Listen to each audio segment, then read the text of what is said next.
Welcome to the series of Driftaway Tales. Be ready for this story with a cup of tea or coffee. Chapter 1. A most unsettling announcement. No one in Rosehill could have predicted that the quiet Tuesday morning would end in scandal. It began as most spring mornings did in the village, mildly, politely, and with a faint smell of damp earth after an early drizzle. The post arrived late. Mrs. Dutton complained about the milk being thin, and Mrs. Price from the haberdashery insisted the violets in her window had been stolen by someone uncultured. In short, nothing extraordinary until Mr. Geoffrey Warwick, solicitor to the late Lady Haversham's estate, and a man known for the precise angle of his mustache, marched into the Rosehill Parish Hall just before noon, carrying with him a sealed brown envelope and an expression so stiff that it seemed his face might crack under the strain of responsibility. Inside the hall, preparations were underway for the annual Rosehill Charity Garden Fair. Ribbons, flowers, trestle tables, and an increasing amount of frustration were scattered everywhere. Mrs. Mildred Bartlett was insisting that the cake competition rules be changed, as usual, while Reverend Whittaker attempted to mediate before she strangled someone with the lace doily. So, when Mr. Warwick cleared his throat loudly and called for attention, nobody expected history to shift. "May I have a moment, please?" he said, tapping the floor nervously with his umbrella. He had to repeat himself 3 times before the hall finally grew still. "I have been instructed," he declared, "to deliver an important legal announcement on behalf of Sir Reginald Carter of Rosehill Manor." A ripple ran through the room, half interest, half caution. Sir Reginald Carter was a name rarely spoken aloud. People preferred to whisper it in the same way one might refer to a ghost or a tax inspector. He had been a reclusive figure in Rosehill for years. His tall iron gates were always shut, his manor windows always shuttered. Some villagers said he never left his estate. Others claimed to glimpse him walking at dawn across the western meadow, a black coat trailing behind him like a shadow. No one knew the truth. Oh, to hear his name mentioned in public in legal context was astonishing. "Sir Reginald has made a decision regarding his estate," Warwick said, opening the envelope. The rustling paper seemed loud in the hush. "He has chosen to donate his entire fortune, house, land, investments, and personal assets to—" He paused. Someone dropped a teacup. It shattered like a gunshot. Warwick continued, "to the Fairweather Benevolent Trust." Silence. Bewildered, blinking, tense silence. "The what?" Miss Agnes Pemberton, who organized the flower stalls, leaned forward. "I beg your pardon?" Warwick repeated, "The Fairweather Benevolent Trust. I've never heard of it," said Reverend Whittaker. "Nor I," agreed Mrs. Bartlett. "Is it local?" said Mrs. Dutton, frowning. "Because I don't approve of money flying out of the village like migrating birds." "It must be a modern thing," said young Harry Cooper. "Sounds rather shady." Warwick stiffened. "It is a registered trust," he said firmly. Mrs. Price asked the question everyone was thinking. "And who, pray tell, runs this trust?" Warwick adjusted his collar. "That information was not disclosed to me." Now, the room truly reacted. Gasps, mutters, suspicion, curiosity ignited like a struck match. A mystery trust receiving a vast fortune from a recluse no one had seen in years? Even the bunting seemed to hang in the air with tension. "Well," said Mrs. Bartlett, planting her hands on her hips, "I find it highly irregular. Sir Reginald has nieces, distant, yes, but still blood. Why disinherit them for strangers?" "People do peculiar things when they grow old," mumbled Mr. Harper from the back, "especially when lawyers get involved." "What are you implying, Harper?" Warwick snapped. "I am implying nothing," said Harper. "I'm simply saying peculiar." At that precise moment, the door at the rear of the hall opened. A small elderly lady stepped quietly inside, white hair neatly curled, blue cardigan, sensible handbag. Her kind face bore an expression of gentle curiosity. She might have been mistaken for an unimportant observer, were it not for her eyes. They were bright, sharp. They missed nothing. Miss Jane Marple. She had only arrived in Rosehill the previous evening, visiting her old school friend, Mrs. Whittaker. She had intended to spend her visit engaged in nothing more dramatic than knitting and afternoon tea. Instead, she found herself quite naturally at the heart of something far more interesting. "Did I hear correctly?" Miss Marple asked softly as she approached. "Sir Reginald Carter is giving away his entire estate to a trust no one has heard of." There was something about the gentle way she said it, calm, reasonable, that made everyone feel suddenly uneasy. "Indeed," said Warwick stiffly, "Sir Reginald's decision is entirely legal." Miss Marple tilted her head. "Forgive an old woman's memory, but wasn't Rosehill completely blocked by snow last week?" "Indeed," said Reverend Whittaker. "Worst blizzard in 10 years. Interesting," said Miss Marple gently. "Because that announcement," she nodded toward Warwick's paper, "bears last Tuesday's date. Roads were closed. No travel permitted. The telegraph lines were down, and if I recall correctly, the manor gates were frozen shut." Warwick blinked. So, Miss Marple said simply, "Find myself wondering how exactly did Sir Reginald meet with you to sign those documents?" It was a quiet question, but it fell like a stone into deep water. Warwick's throat moved. "Business arrangements are private." Miss Marple did not argue. She merely gave a small smile of mild acceptance. But more than one person in that hall exchanged a glance. A carefully worded legal announcement, a mysterious trust, an impossible date. Something wasn't right. Mrs. Bartlett was first to speak. "I smell fraud." Now, Warwick protested. "I agree," said Mrs. Price. "Something is off." Harry Cooper folded his arms. "Sir Reginald didn't sign anything. Someone forged it." Warwick flushed. "Forgery is a serious accusation." "Not as serious as fraud," Miss Marple murmured. A wave of shock rippled through the room. No one expected a sweet elderly lady to speak such dangerous words, but she had only spoken truth. And truth, once spoken, could not be taken back. Warwick cleared his throat, defensive now. "The signatures are genuine, witnessed and sealed." Miss Marple's eyes twinkled. "Oh? And who witnessed Sir Reginald's signature? Why would Sir Reginald do that? What is this trust? Where did the solicitor get those papers?" But Miss Marple remained silent. She simply looked at the brown envelope Warwick had left behind by mistake still lying on the table. With a single glance, she noticed something no one else had.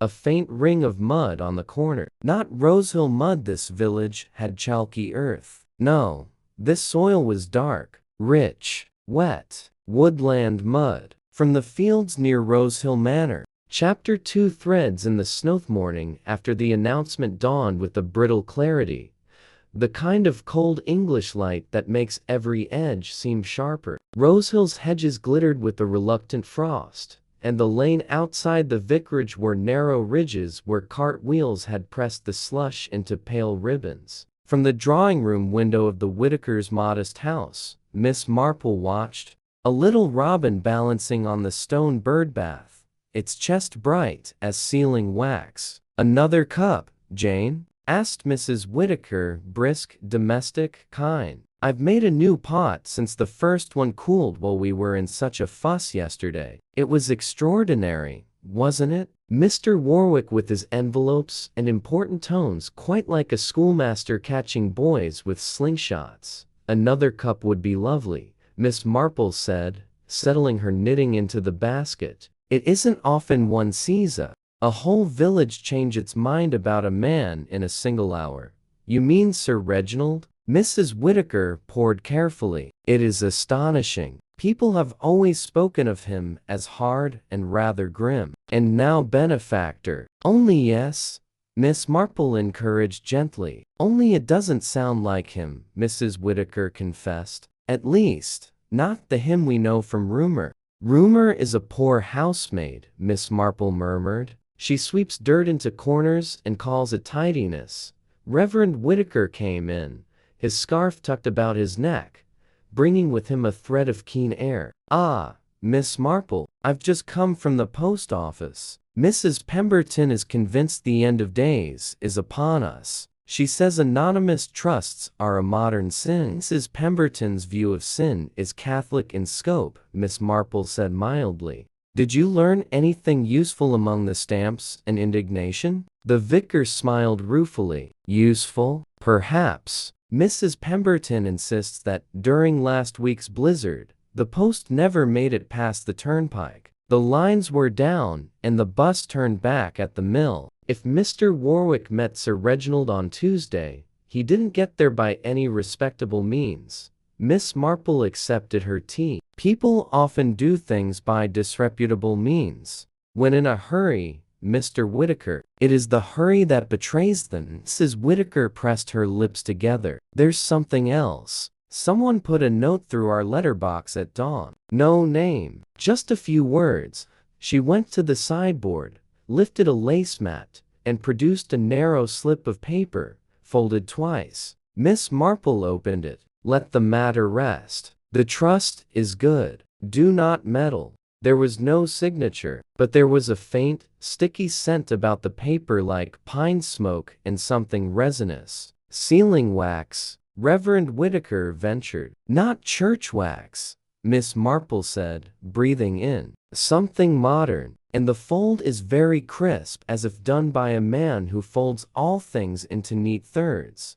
Mrs. Whittaker looked alarmed. "Jane, you don't suppose—" "I suppose," Miss Marple said kindly, "that someone who believes himself righteous has done a rash thing. The righteous are often the worst meddlers, my dear, and they dislike competition." She tucked the note into her handbag. "If you don't mind, I should like to return the envelope Mr. Warwick forgot yesterday. It would be a kindness, and perhaps on the way I shall admire Rosehill's mud."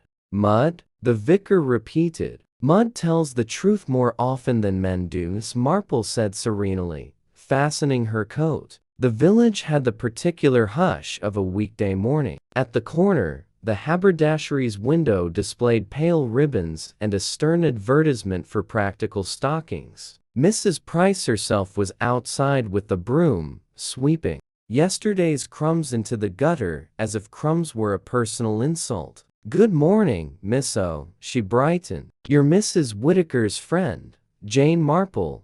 "Yes, yes. You are exactly right for your name. You have a tidy look. It is a kind of reassurance." Mrs. Price lowered her voice. "We are not reassured this morning. No one has ever heard of this trust. And yet Mr. Warwick says it exists. You know what I say? If a thing exists, it must have a door. And if it has a door, someone must have a key." "Such sensible theology," Miss Marple approved. "We shall look for locks and keys, then." Mrs. Price leaned closer. "You didn't hear it from me, but the Warwick boy, his clerk Leonard Pike, you know, was seen trudging up toward the manor on Wednesday at dawn. Foolish boy, had his city shoes on. Came back with a limp and a temper." "Wednesday?" Miss Marple repeated. "After the worst of the snow, but before the lanes were cleared." "Exactly. And if you ask me, why would a clerk go alone to a manor whose gates haven't been opened since the Queen's coronation? Unless his master was too grand or too frightened." "Frightened," Miss Marple said softly, more to herself than to Mrs. Price. "Yes. That is the smell about him." She thanked Mrs. Price and continued. At the post office, Mrs. Pemberton confirmed the storm timeline with the relish of one who has kept a ledger against the world for years. "No telegrams, no post, no bus between Monday evening and Thursday morning," she declared, relishing each negation. "And if anyone tells you otherwise, you send him to me, and I shall tell him to his face. Also," she added, "I don't like trusts." "Indeed," Miss Marple said, "some of them are not to be liked. The question is, do they mind?" Outside again, She turned down the lane toward the solicitor's office. The frost in the shadows had not fully softened, and where the cottages gave way to hedgerows, the verge grew soft and dark. A pair of footprints showed distinctly in the earthman's, large, with a narrow drag at the right heel. She paused, smiled slightly, and walked on. Mr. Warwick's brass plate shone. His windows did not. Inside, the little office smelled of ink, old carpet, and the discouragement of badly paid clerks. Leonard Pike, long-faced, with the youthful gloom of a boy who has discovered the world to be both dull and unfair, sat at a typewriter, striking the keys with resentful, accurate force. "Mr. Warwick?" Miss Marple asked, very polite. "Out," said Leonard. "He's at the bank." "Ah, I only came to return something." She placed the brown envelope on the counter beneath the little grill. "He left this at the parish hall yesterday." Leonard stared at it as one might stare at a scorpion. "He did?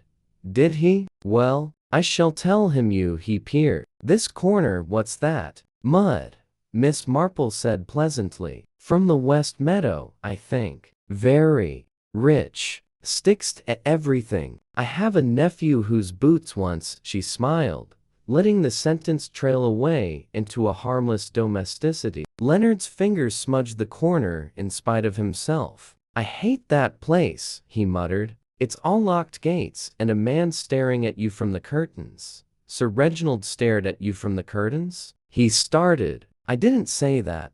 "No," Miss Marple agreed. "You didn't." A door opened at the back. Mr. Warwick appeared, stiff as ever, his mustache as perfectly angulated as a draughtsman's right triangle. He halted when he saw Miss Marple. The fear in his eyes did not quite manage to hide behind the proper smile. "Miss Marple, is it? How good of you. You've brought my envelope." "Thank you.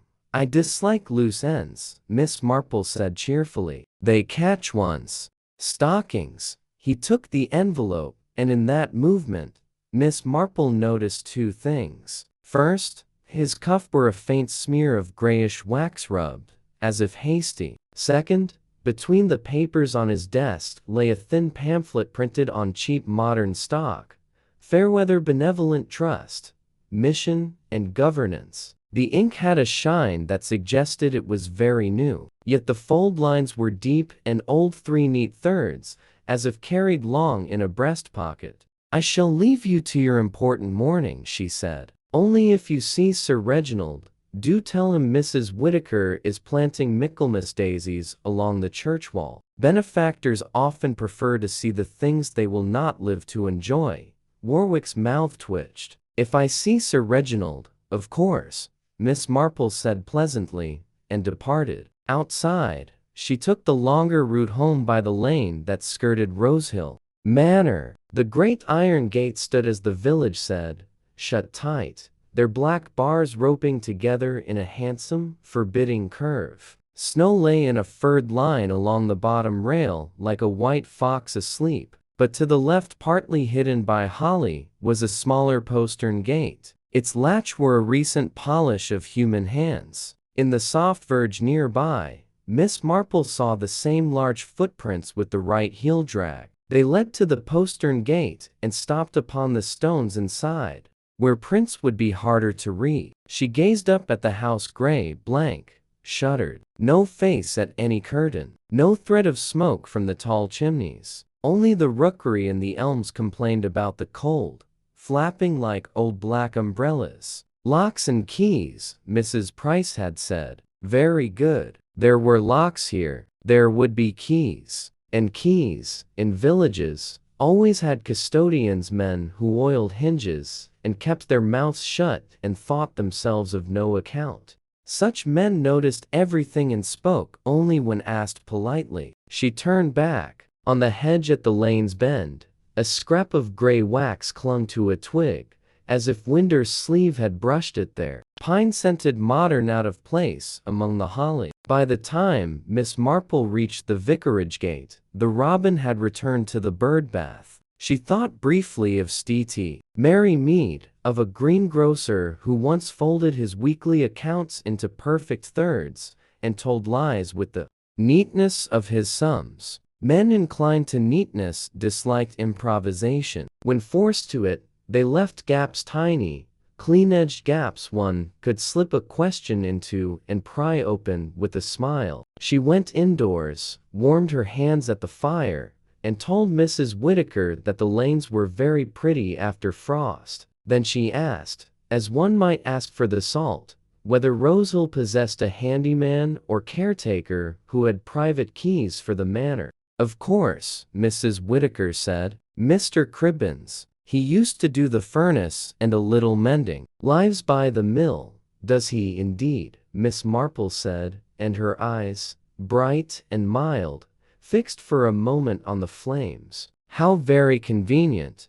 She reached for her knitting. Outside, the robin shook a droplet from its beak, as if to punctuate the morning. Inside, the little note lay safe in her handbag, smelling faintly of resin and resolve. Locks and keys, Miss Marple repeated softly, and the hands that carry them, and with that, the second thread of Rosehill's curious tapestry slipped neatly into her fingers. Chapter 3. Keys, wax, and the man by the Milmer.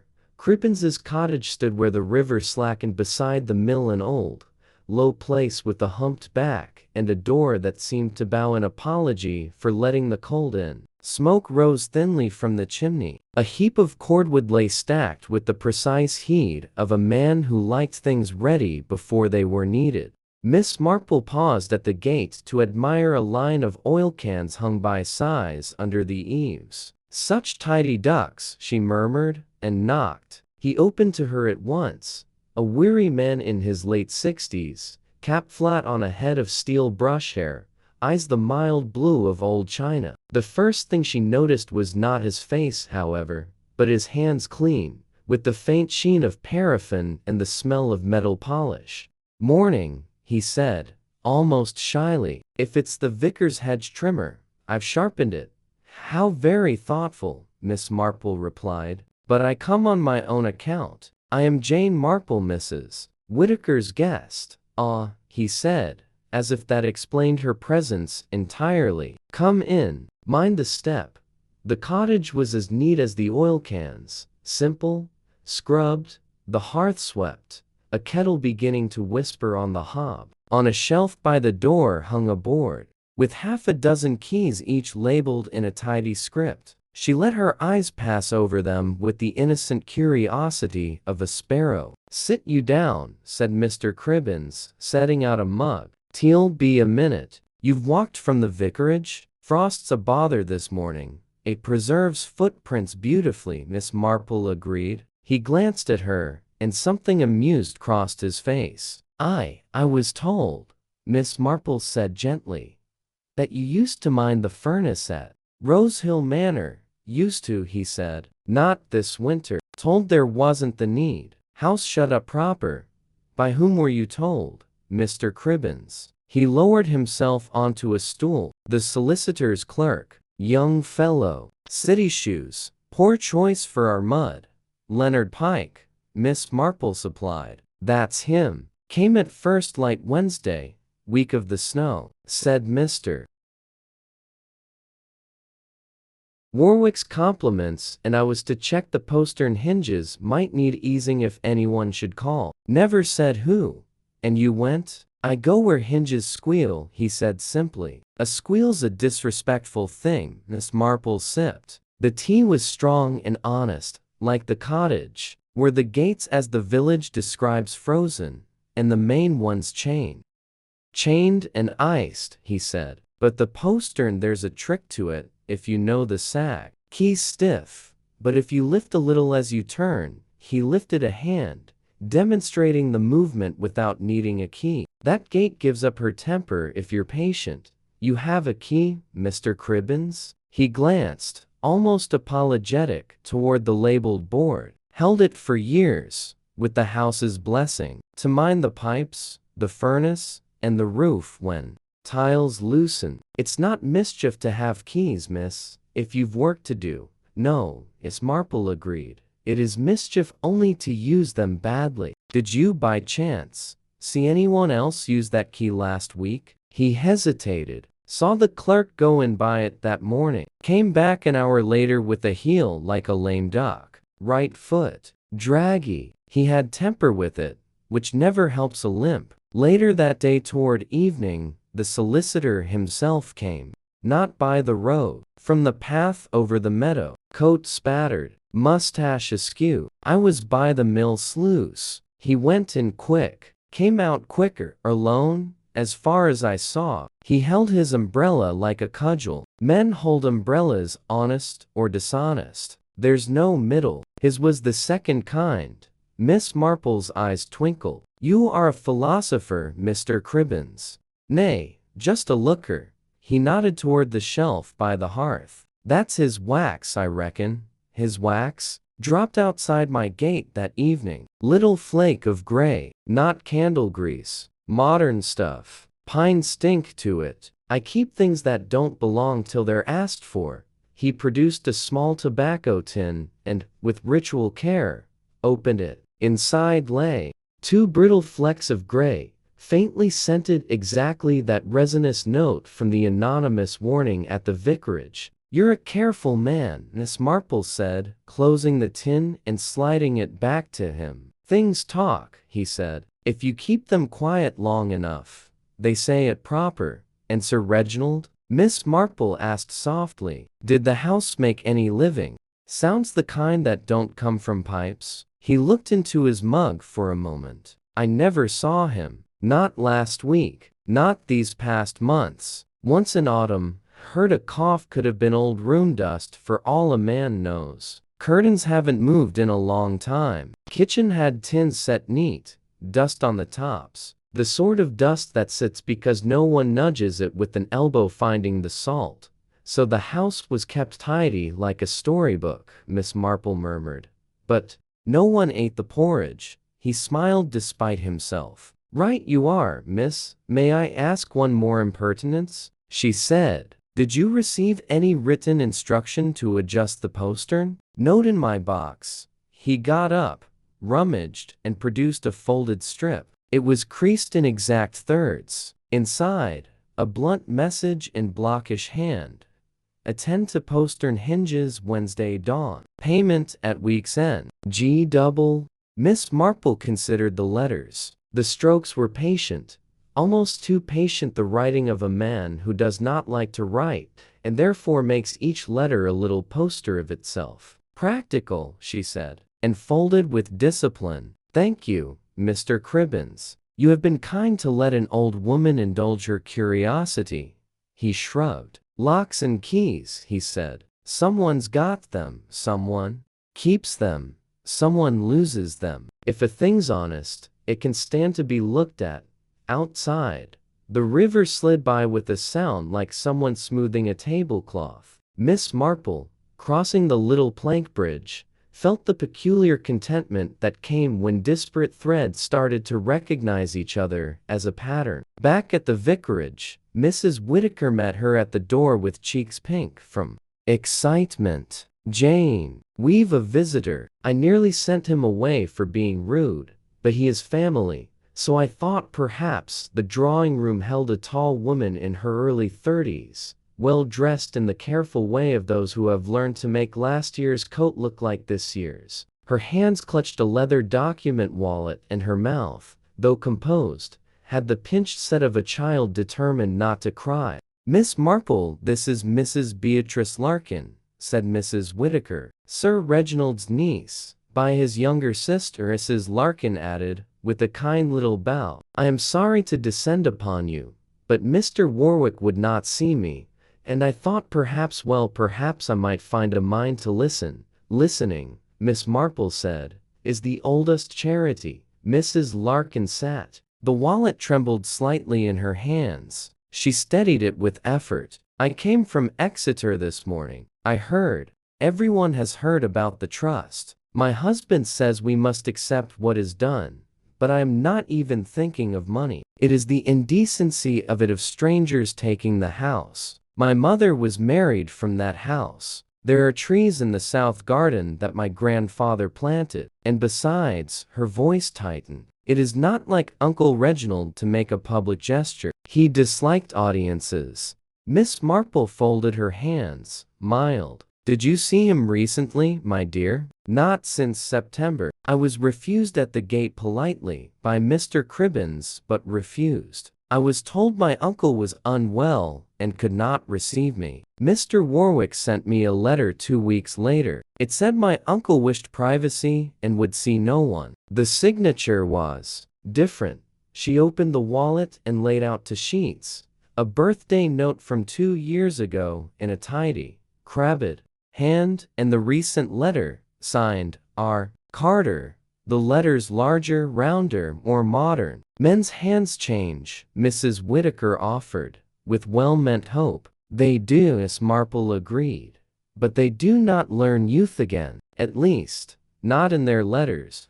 Mrs. Larkin gave a grateful, hopeless little smile. "I brought one more thing. My uncle was old-fashioned and had his pens filled by Mr. Pargeter, the stationer in Exeter, whenever he traveled. See? The old ink has a brownish tone, as if stained by tea. This new signature is a blue-black, sharp as a pin." "Modern blue," Miss Marple said. "And sealing wax?" Mrs. Larkin looked surprised. "Yes, gray, always. He thought red vulgar. He sealed everything, even notes to the grocer." She hesitated. "But the last envelope I received had no seal at all, only a smear as if it had been touched to wax, and then pulled away." Miss Marple's eyes softened. "You are very observant. I am only angry," Mrs. Larkin said simply. Anger cleaned spectacles. They were quiet a moment. Miss Marple, looking down, saw that Mrs. Larkin's gloves were mended beautifully at the fingers. A practical woman, then. Not the sort to fling herself about for drama. The sort to notice ink tones and wax. "Will you stay the night in Rosehill?" Miss Marple asked. "I've taken a room at the Lamb," Mrs. Larkin said. "If there is anything at all I may do, if you think there is anything to be done." "There is always something to be asked," Miss Marple said, "even of men who dislike audiences." When Mrs. Larkin had gone, Mrs. Whittaker exhaled. "Poor child." "Yes," Miss Marple said. She opened her handbag and placed the anonymous vicarage note beside Mr. Cribbins's folded instruction. 2 different hands. One modern, nervous, righteous. The other practical to the point of rudeness. Both folded in those same neat thirds. She could almost see the hands doing it, one with fastidious lips pressed thin, the other with the clerk's weary care. "Jane," Mrs. Whittaker ventured, "what is next?" "Next?" Miss Marple rose and straightened her cardigan. "Next we shall take the air by the bank and the stationer. Men who build trusts must, alas, buy paper." They found Mr. Warwick not at the bank, but emerging from it, umbrella under his arm, his mustache newly disciplined. He saw them, faltered, and then came forward brisk, official. "Ladies, good morning," Miss Marple said pleasantly. "I have been admiring the charity posters in Mr. Pargeter's window. Such excellent modern printing. One hopes all our local good causes are as well supplied." Warwick's eyes flickered toward the stationers. "Quite. And such tidy pamphlets one sees these days," Miss Marple went on, as if thinking aloud. "Folded in thirds they fit so nicely into pockets." He stiffened. "If you have some accusation, madam, kindly make it to the police." "Oh no, Mr. Warwick," Miss Marple said kindly. "I've only a very small question for the moment. On the Tuesday of last week, when the roads were impassable and the telegraph down, and even Mrs. Pemberton's patience was exhausted, how did you come to possess Sir Reginald's signature?" He opened his mouth and closed it again. A flush climbed, not to the cheek. Solicitors are well trained against that, but to the ears. He gripped the umbrella as a man grips a rail on a lurching train. "Good day," he said, almost quietly, and went past them like a ship that has chosen its course into fog.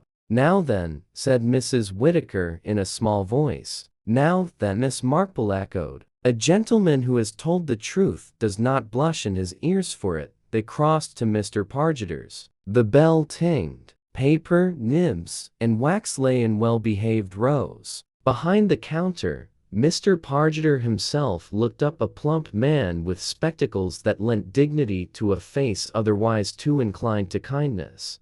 Gray sealing wax? Miss Marple asked, as if it were the most natural request in the world. Something with the faint pine note, perhaps? Indeed, he said readily, setting down a box. Our modern gray. Popular with professional gentlemen. Mr. Warwick takes it by the dozen sticks. He leaned closer, confidential. And lately, new customer young Mr. Pike. I shouldn't say so, but I've an eye for inventories. He paid in petty cash, and asked for a tin to keep the flakes tidy. Miss Marple smiled, bought a single stick, and thanked him. Outside, she breathed the keen air as if it were a bold wine. The pattern now was not yet a picture, but it had borders, keys and wax, footprints and folds, a house that was tidy like a lie. Shall we call on the bank manager after luncheon? Mrs. Whittaker asked, half terrified of her own daring. After luncheon, Miss Marple said, and then, perhaps, we shall walk again. By the manor at dusk. Some houses prefer to speak in the blue hour. She tucked the gray stick of wax into her handbag beside the anonymous note and Mr. Cribbins's instruction. 3 grays,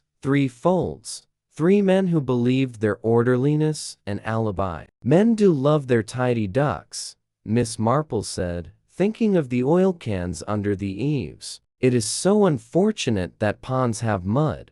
Chapter 4. Balances and benefaction. Luncheon at the vicarage was shepherd's pie and good intentions. Mrs. Whittaker, who believed both in equal measure, placed an extra spoon of carrots on Miss Marple's plate as if they might aid detection. Outside, the frosty light had softened to a pewter calm. Even the rookery had fallen into grumbling silence. We will be entirely proper, Mrs. Whittaker said, smoothing the tablecloth as one smooths awkward truths. We shall not demand anything of the bank, merely ask the sort of questions polite ladies ask. The most dangerous kind, Miss Marple murmured, and smiled. They found Mr. Ellery, manager of the Rosehill branch, in his glass-partitioned sanctum where seriousness had been carefully arranged with ledgers and a rubber date stamp. He was a precise little man with a tidy buff waistcoat and rubber date stamp. He was a precise little man with a tidy buff waistcoat and a loyalty to procedure that exceeded his loyalty to weather, which is saying something in England. Mrs. Whittaker and Miss Marple, was it? A pleasure. How may we be of service? Subject, of course, to the strictest proprieties.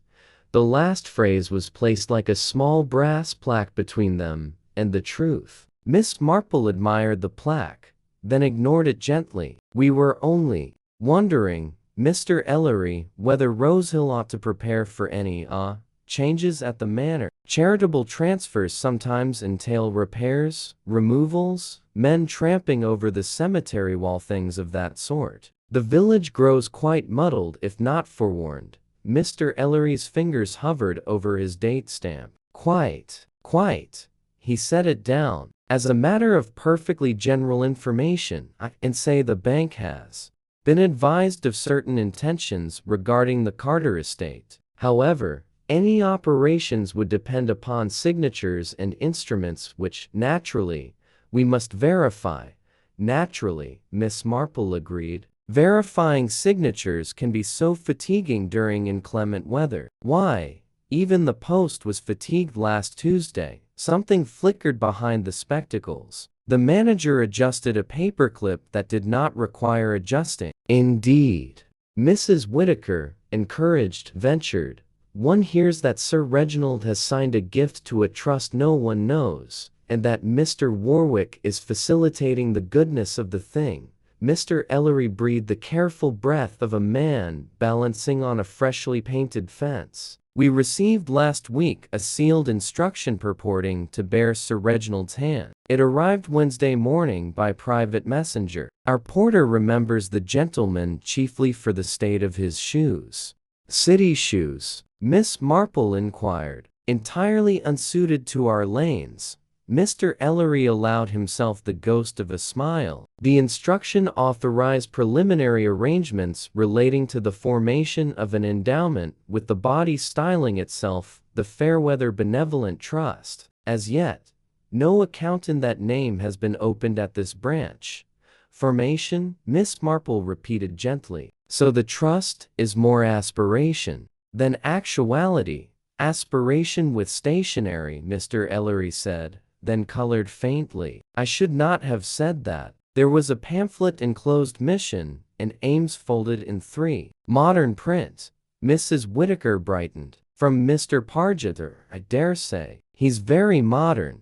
Mr. Ellery looked doubtful. The pamphlet was stamped Exeter. In any case, we would require wet signatures to precede Sir Reginald's own. The instruction suggested further documents would follow. He cleared his throat. We await them. Miss Marple considered her gloves. And bills, Mr. Ellery? Even benevolence runs on nibs and sealing wax. Did the client account settle expenses pamphlets, for instance, before charity made itself legal? A pause in which a very small truth tried on its coat. We have seen, Mr. Ellery admitted, a petty cash voucher drawn by Mr. Warwick for printing and sundries reimbursed against the Carter client ledger. One does not like to see pamphlets outrun signatures. It puts the cart where a horse might expect to be.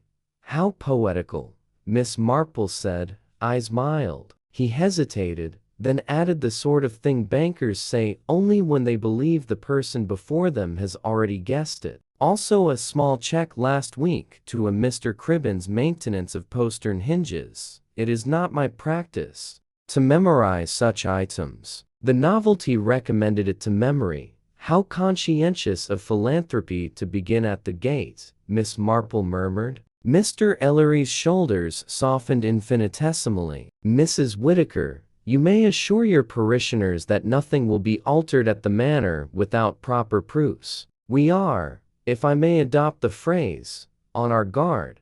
He stood to show them out.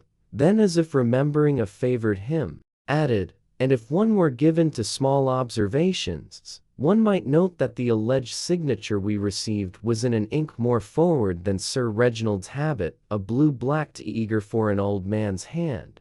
You sing on key, Mr. Ellery, Miss Marple said, and held his gaze for a moment in cordial silence, the kind that seals an alliance. At Mr. Pargeter's the bell tinged again. The stationer, stout with dignity, greeted them like old conspirators. Mrs. Whittaker, Miss Grey wax-suited you, I trust? Like a modern hymn, Miss Marple said. Have you been very busy with pamphlets lately? Excessively. He leaned in, delighted by the prospect of respectable gossip. An order last week sent Exeter Press. My own little handbill machine can't manage such volume. Mr. Warwick placed it paid in advance in cash. Young Mr. Pike fetched the parcel near sundown Wednesday, looking as if he had wrestled angels and lost mud to the knees. And your bill? Marked to client account Carter.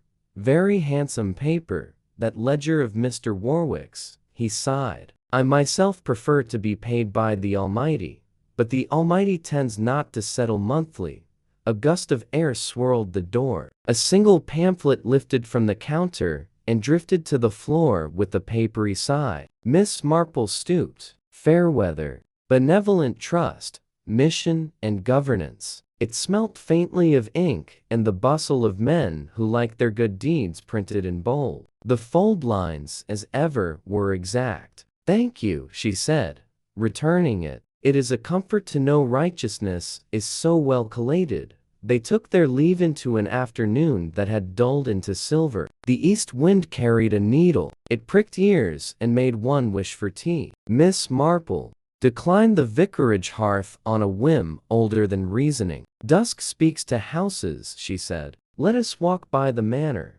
The lane west of Rosehill ran between Holly and Yew, their dark polish heightened by frost. Rosehill Manor rose beyond like a stranded ship's stone hull, shuttered ports, rigging of black branches against the paling sky. The great gates were a sketch of iron on winter light, the chain across them a black underline. Blue hour, Mrs. Whittaker whispered, as if one ought to whisper to twilight. An honest time, Miss Marple said. The day's lies have grown tired. The nights haven't woken. They went softly along the verge to the postern gate. Close to, the iron latch showed a new jewelry, a thin string twine, common as bread tied round the lever and threaded through the bars to the lane side. It's free and cut clean, as if recently snipped. Miss Marple touched it with the careful finger. A convenience for a short arm, she observed, so one may pull the latch from outside without lifting the sag. Does that mean someone expected to return quickly, or wished to arrive without fumbling? She looked down. The earth was mottled with old prints and a newer overlay, the same large foot, the same right heel drag. Beside it, finer marks leather soles, tidy. Two men, one leading, one following. In the hedge, something pale had snagged. She teased it free. A pamphlet corner, torn, its edge varnished faintly where moisture had tried and failed to drink the ink. She held it to her nose. Pine, ink, and cold. Pamphlets don't walk to hedges alone, Mrs. Whittaker ventured. No, Miss Marple agreed. They fly when men hurry. They went on a little to the meadow stile. There a wheelbarrow had once been pushed. The rails bore the familiar rasped polish of a man who lifts, rather than bumps. A barrow meant weight or the habit of weight. In the ditch below the stile lay two objects, a snapped match with a blue head, and a stub of gray wax bruised at one end with teeth marks as if someone, kneading both hands, had held it briefly in his mouth. Teeth betray, poor things, Miss Marple murmured, turning the stub to see the bite. Lower jaw crooked, left incisor set back. One meets a mouth like that in church pews and schoolrooms. She pocketed the wax with the mild air of a thrifty aunt who cannot bear to see anything wasted. They stood a while looking at the sleeping house. A light might have been a mercy. There was none. But sound travels differently in the blue hour. Somewhere inside the grounds, a hollow thud answered its own echo like a door shut with more noise than necessary. Almost at once, a rook burst from the elm and scolded the air as if writing a complaint to the editor. Evening to you, miss. Locks is friendly tonight. So I heard, Miss Marple returned. It's kind of them to be attentive. He looked past them toward the manor, and then at their faces. He was not a man given to questions. His blue eyes asked one anyway, politely. Miss Marple gave him the courtesy of an answer. We saw the twine at the postern. He scratched his chin. I cut it at noon, but there's more of the world than my knife. Tidy men like tidy tricks. And you heard a door? He considered. Sound carries when the frost lifts out of the wood. A thud near the kitchen passage, I reckon. Things being put away, maybe. Or take it, Mrs. Whittaker said, and then bit her lip, sorry for speaking suspicion aloud. Mr. Cribbins looked at Miss Marple. You'll make it right, miss, he said simply, and went on, the barrow squeaking once as if to give evidence. At the vicarage gate a boy overtook them at a skittering trot. Harry Cooper, cheeks bright, cap askew, a jacket too thin for good sense and therefore perfectly designed for boys. Evening, ma'am. Reverend at home? Got a parcel in for him from the coach addressed in a fine hand. He flourished a brown paper bundle. Came with a note for Mr. Warwick to Porter, says he'll fetch it himself. Busy post for such still weather, Miss Marple remarked. Harry grinned. Storm keeps letters in its pockets, my dad says. Then it empties them all at once when it's had enough. Wise. The weather, Miss Marple said, and watched the boy vanish through the vicarage door, a draft of cold air chasing him like a small dog. Inside, by the lamp, they opened the parcel. Thin booklets slid out in a whisper on modern charity, a parish guide, author unnamed, printer Exeter, the first page line for local endorsements. At the back, a detachable form invited pledges to be remitted to Fairweather Benevolent Trust Provisional, care of a post office box. Mrs. Whittaker's hand flew to her mouth. They mean to solicit through the parish. Through your good name, Miss Marple said softly. Charity as Crowbar. There was another envelope, small, addressed to the Reverend. Inside, a courteous printed note requested that Sunday's sermon emphasize the spiritual duty of placing earthly goods beyond the vanity of kinship. A line added in ink, stiff, painstaking, each letter a little soldier read. We rely upon your cooperation in this moral enterprise. Mrs. Whittaker sat down, as if the weight of goodness were too much for one chair. But this is monstrous. Not monstrous, Miss Marple said. Merely orderly. He laid the anonymous vicarage warning beside the new message. The similarity of fold and hand was family, not coincidence. Jane, Mrs. Whittaker whispered, what will you do? Miss Marple looked toward the fire where a log settled with a gentle sigh, opening its heart to flame. Her voice, when it came, was mild as ever. We shall do what tidy men dislike most, my dear. We shall invite daylight. How? By Saturday, Miss Marple said. The village will have heard that a very old lady, who is foolishly fond of forms, means to hold a parish evening on proper charities with tea, seed cake, and a little talk on witnessing signatures. I shall ask Mr. Ellery to attend purely in his personal capacity, and perhaps Mr. Pargeter will bring along a display of inks, seals, and the perils of pamphlets. Her eyes twinkled. Neat contrivances do not survive public handling. They snag on questions and leave threads. Mrs. Whittaker's color returned. Oh, Jane, that is a trap. A very small one, Miss Marple said. Just a saucer with milk. If our mouse is only greedy, he will drink and leave whiskers. If he is fearful, he will flee and show us his hole. Outside, the last of the light flattened and went. The window showed the room reflected two women, a lamp, a table stacked with booklets that looked innocent and were not. Somewhere in the lanes, a man with a crooked tooth and gray wax in his pocket folded a note into exact thirds and thought himself safe because all his lines were straight.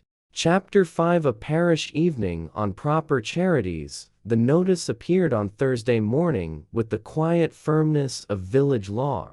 A parish evening on proper charities with tea and seed cake, demonstrations of inks, seals, and the witnessing of signatures. Saturday, 7 o'clock. Parish Hall. All are welcome. Mrs. Whittaker had written it. Miss Marple had added a discreet underline beneath witnessing of signatures. In Rosehill, such small emphases tend to speak loudly. By afternoon, the village was discussing little else. Only two men failed to react: Mr. Warwick, solicitor to the Haversham estate, who ignored it entirely, and his uneasy young clerk, Leonard Pike, who stared too long before pretending not to see it. That evening, Miss Marple intercepted Leonard Pike outside the Lamb. With gentle observation, she noted his aching tooth from biting sealing wax. Embarrassed and defensive, he snapped, but she persisted mildly,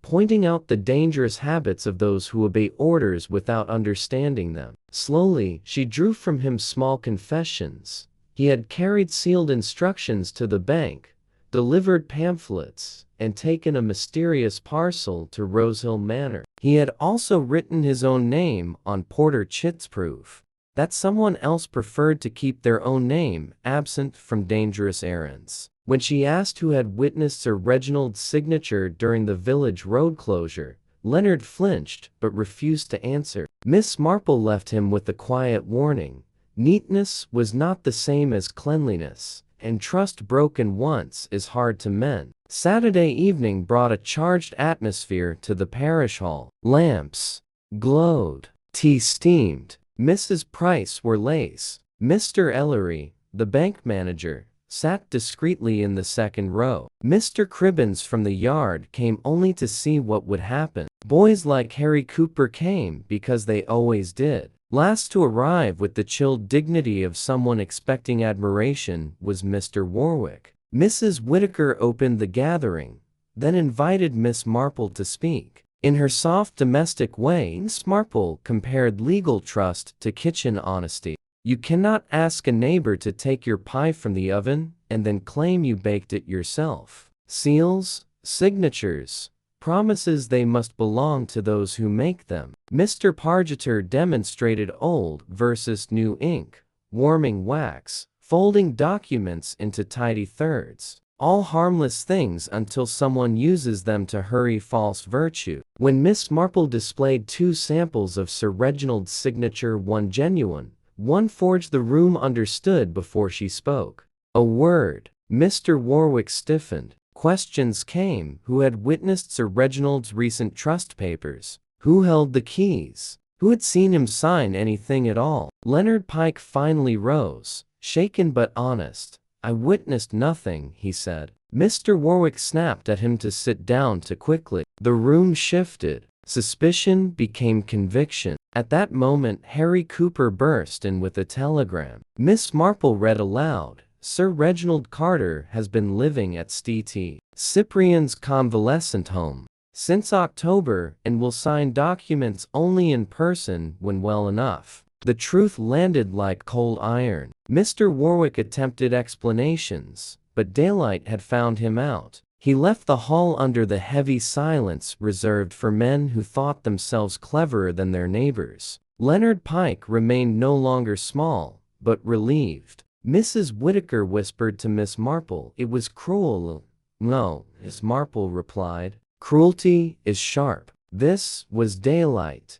By Sunday morning, Rosehill reeled from the discovery that Sir Reginald was alive in a convalescent home while Mr. Warwick had been reshaping his estate in secret. Warwick himself disappeared after the parish evening, but Leonard Pike did not. He was seen sweeping the steps of Warwick & Co., as if tidiness could erase guilt. When Miss Marple approached, he bristled with defensiveness, but she saw the truth. He was a young man struggling between obedience and conscience. One must choose, she told him gently, between a clean name or a tidy lie.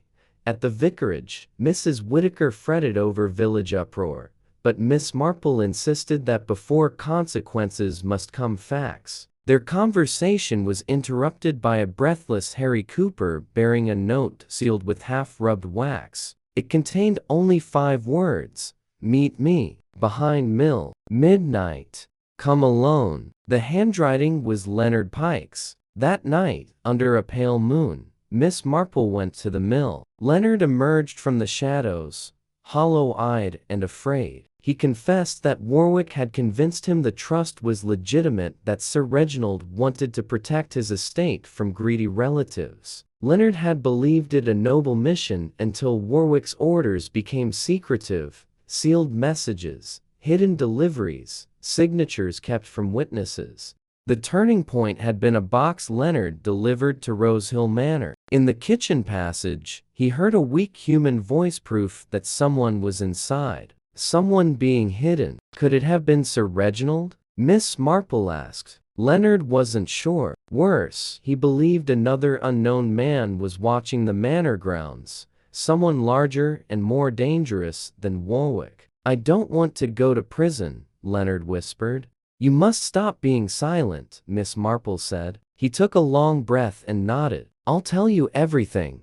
And then, said Miss Marple calmly, we must return to Rosehill Manor. Chapter 6 Shadows at Rosehill Manor. By Monday morning, Rosehill felt tense and watchful. The news that Sir Reginald was alive and hidden away, combined with Mr. Warwick's sudden disappearance, clung to the village like fog. People glanced often toward Rosehill Manor, sensing it held answers no one wished to face. Over breakfast at the vicarage, Miss Marple pretended to read the newspaper but was, in truth, thinking. Locks, she murmured. Locks, and keys, and the hands that carried. Mrs. Whittaker, exasperated, asked if this would end in someone going to prison. If we are fortunate, Miss Marple replied. By mid-morning, she met Leonard Pike near the stile leading to the manor fields. Leonard, pale with anxiety, warned her not to go near the place again. Warwick will find out, he muttered. Warwick, Miss Marple said calmly, is not the one to fear now. Leonard admitted he had again heard a faint human voice inside the manor, someone weak, hidden. Miss Marple believed him. This is not merely fraud, she said. Something worse is being concealed.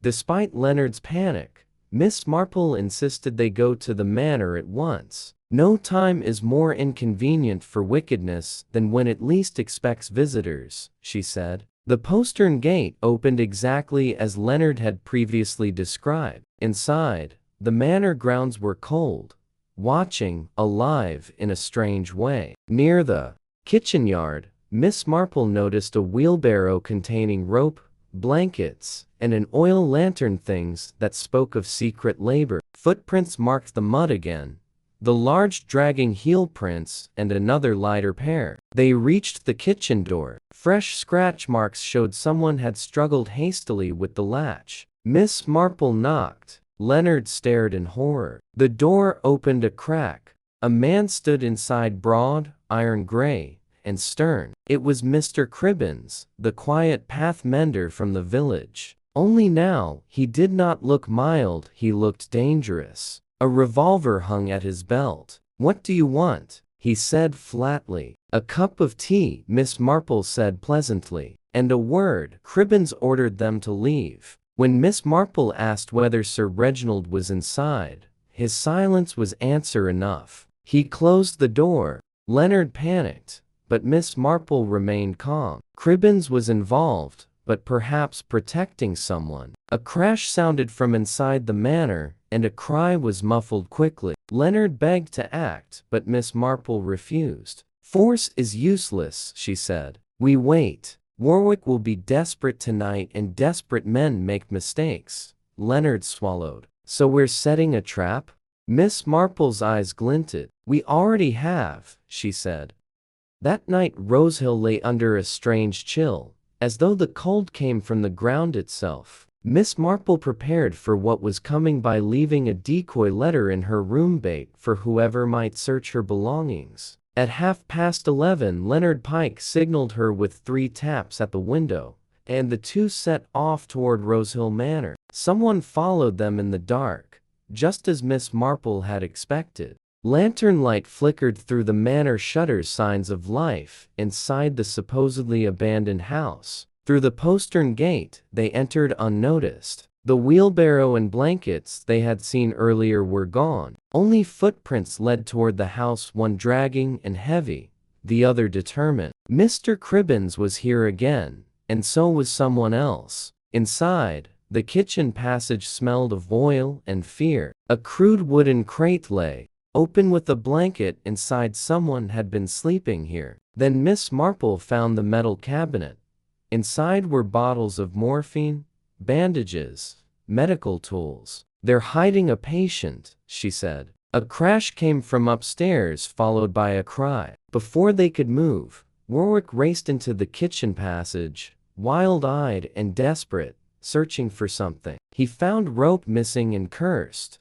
He's moved him. A gunshot rang out above. Warwick froze, then whispered, terrified, too late, and ran upstairs. Miss Marple followed. Leonard stayed hidden. Upstairs stood Mr. Cribbins, revolver in hand, but lowered. Smoke rose from the ceiling. He had fired a warning shot. Tied to a chair nearby, barely conscious, was a frail man with long gray hair. Sir Reginald Carter, alive but hidden and drugged. Warwick arrived breathless, horrified that they had found him. It wasn't supposed to happen like this, he said, breaking. Cribbins remained silent, burdened. This was no simple fraud, this was captivity. One question remained. Why had Sir Reginald been kept prisoner in his own home?